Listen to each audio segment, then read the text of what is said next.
I totally agree with free speech. I think the idea that Richard Tice, putting a vaccine skeptic on your platform to spread lies and misinformation. So you agree with free speech as long as you like the message. That's essentially what you're saying. Come on, get a grip. No, he's silenced. No, but you've invited this individual I'm flabbergasted. Hey everyone, welcome back to Julian Discourse. Have you ever noticed that the political elite only support free speech when it's speech they already agree with? It's like a referee who only calls fouls on the opposing team. I was looking back at this explosive clash from about 9 months ago, September 2025, where Reform UK's Richard Tice absolutely bulldozed Ed Balls on live TV. This clip is actually more relevant today than ever before, as Keir Starmer's government continues its relentless authoritarian crackdown on everyday citizens just for expressing dissenting opinions online. Hit subscribe and let's watch the progressive establishment's hypocrisy completely collapse in real time. They've bought a house. Well, at the end of the day, Nigel is the MP for Clacton. But doesn't own a house there, you just told us. Look, his partner's bought a house in Clacton. Those arrangements are for them. His constituents want to know, is he in the constituency? Is he looking after them and doing a great job? To which the answer is yes. But you know yes. what the tax issue is here, don't you? Yeah. Anybody who buys a house, you pay the appropriate level of stamp duty. But what is take the tax issue? You take the advice. He will have taken. Do you know what the tax issue is? Which is why I'm not his tax expert. I'm not his tax advisor. But the policy issue here. Do you understand the policy issue we're raising? If he bought it or his partner bought it, I mean, do you know why we're asking this? Yes, I understand that the appropriate level of tax has to be paid by the appropriate person. And if he bought the house, would the appropriate level of tax be higher or lower than if his partner bought the house? I think it's very clear and simple. His partner bought the house. Mm-hmm. That is what he is confirmed. And if occasionally, when you're giving an interview, you talk in a roundabout way. If his partner bought the house, the tax would be lower. You don't get it exactly word perfect. If the partner bought the house, would the tax be lower because it's her first home? If he bought the house, he had other homes, it would be a higher level of tax. He said he'd bought the house. I'm not a tax expert. I don't know the details. You're not. You're asking the wrong guy. Richard Tice, we are all experts on stamp duty as a result are you? of all the questions. After 2 weeks of discussing Angela Rayner, we know all about Rayner's it. tax. I mean, this is the whole point. People want to know if this is Nigel Farage. Has the ask the appropriate amount question. of tax been paid? And to which the answer is, I'm 100% sure, certainly. OK, but people want to know why, then, Nigel Farage said that he'd bought a house in Clacton. Because the people of Clacton want to know. He didn't buy it. He didn't buy it. His partner bought it. Nigel and I give dozens of interviews every week. And every single one will be scrutinised. And occasionally, of course, you may be busy, you may be thinking.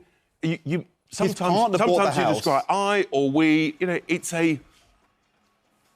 part of the process. Richard, his partner bought the house, not Nigel, to get a lower stamp duty, right? And that's tax avoidance. That's your assumption. That's nothing. I've no idea. No, but I don't discuss their personal business affairs. It may be we've been discussing Angela Rayner, the former Deputy Prime Minister. She's the Deputy Prime Minister who spent her years in opposition calling Tory ministers to resign consistently over the slightest transgression, and they came to power saying that they were going to be a model of integrity and perfection. You would hopefully also say that if you came to power, you would be the absolute model of integrity, especially on things like tax. Absolutely, but occasionally people will misspeak when they're in the middle of an interview and you get the odd pronoun or whatever. But that's not the slightest transgression. That's an even slighter transgression than the slightest transgression.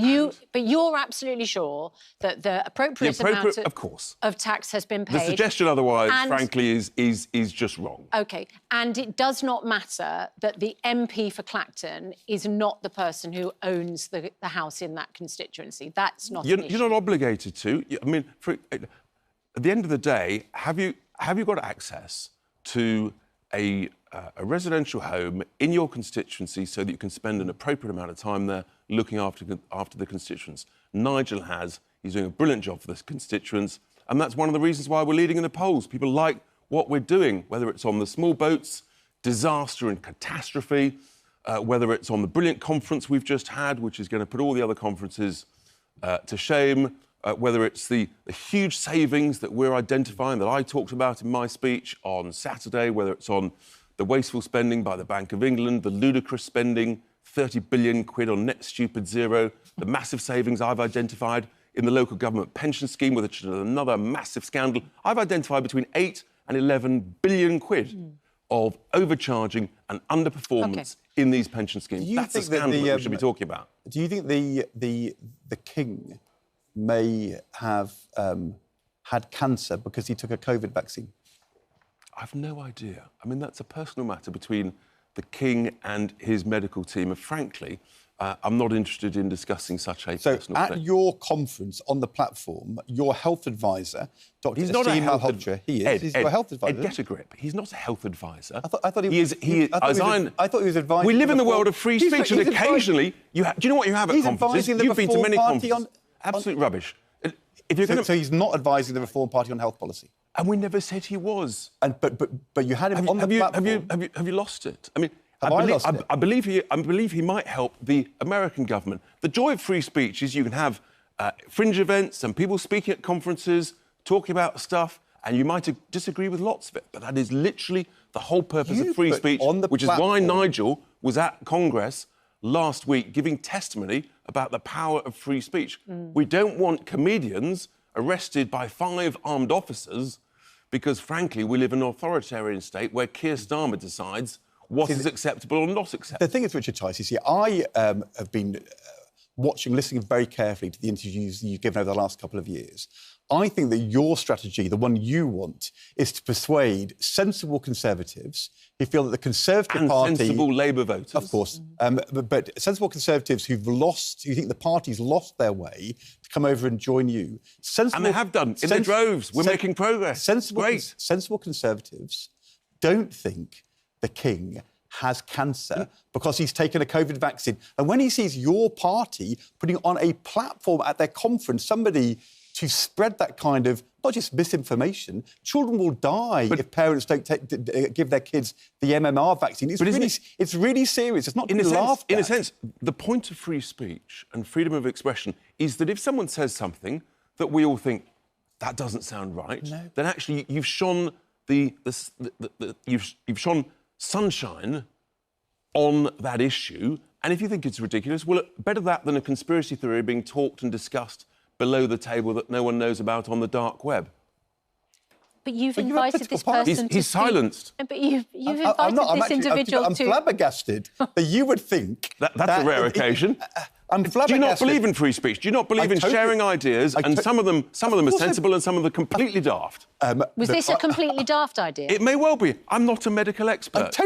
I totally agree with free speech. I think the idea that Richard Tice, putting a vaccine sceptic on your platform to spread lies and misinformation... So you agree with free speech as long as you like the message? That's essentially what you're saying. Come on, get a grip. No, That's exactly what you're saying, Ed. I think as long as you agree with it, you agree with free speech. Richard, you're going down Keir Starmer's route. You had a choice who to invite to your conference, don't you?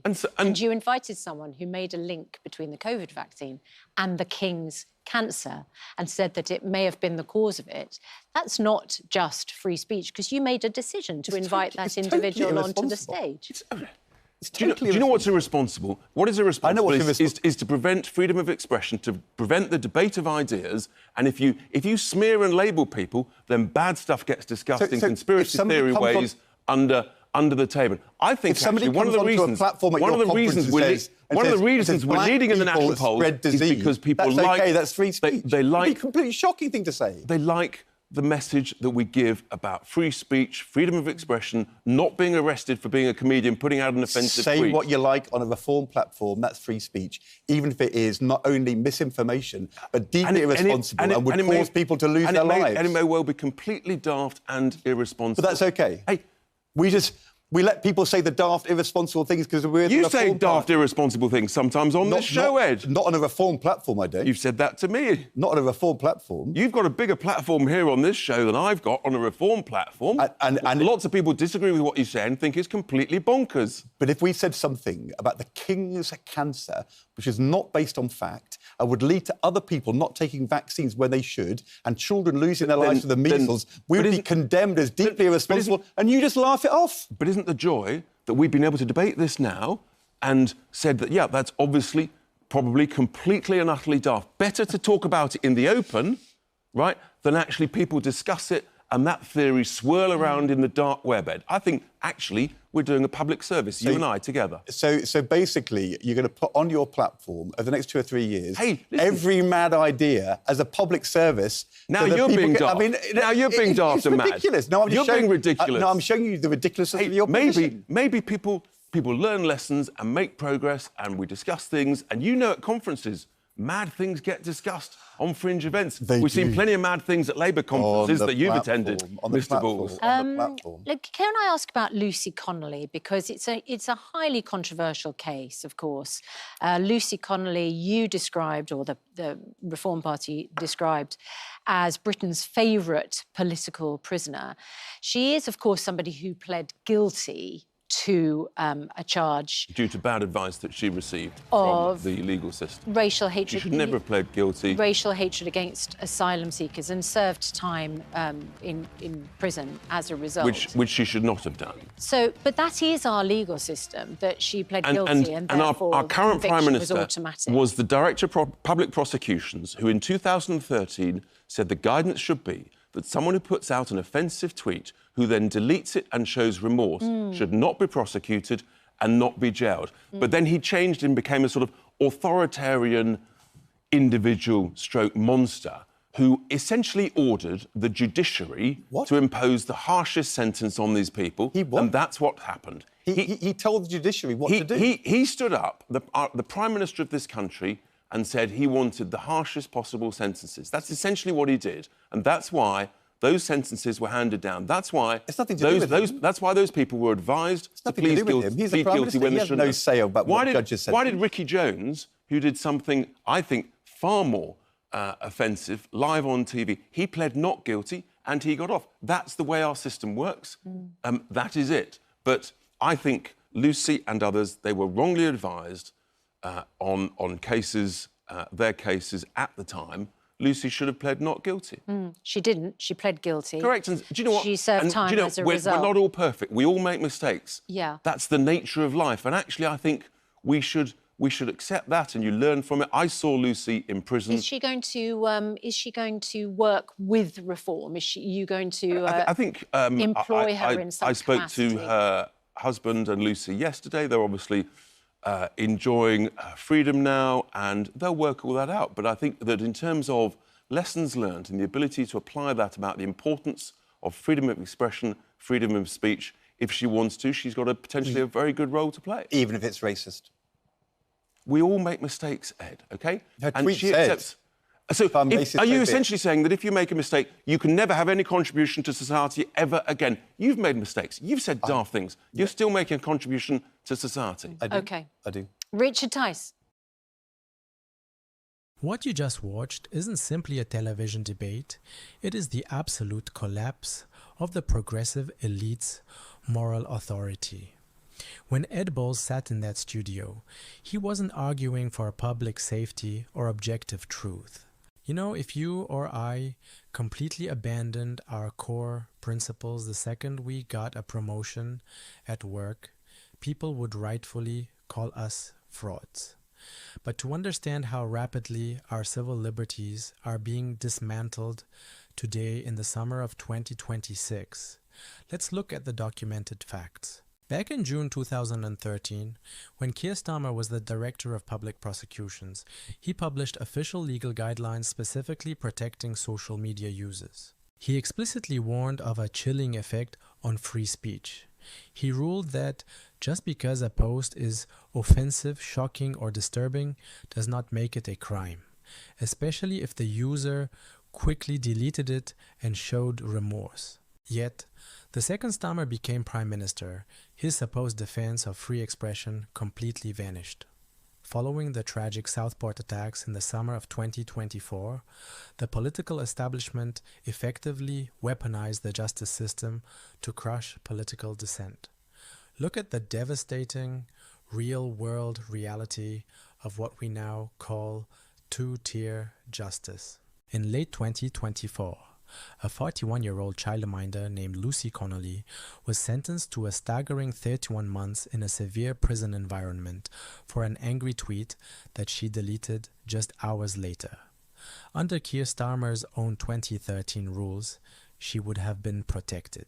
But compare her fate to that of Labour councillor Ricky Jones.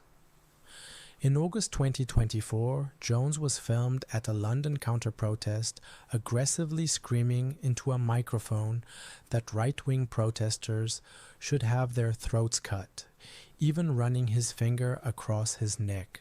Yet, in August 2025, a jury completely acquitted him after he simply claimed he didn't mean the violent threat literally. When a left-wing politician can publicly call for violence on video and walk away completely free, while an ordinary citizen gets nearly 3 years in a prison cell for a deleted social media post, the system is no longer about maintaining law and order. It is about narrative control. Thank you for watching Julian Discourse.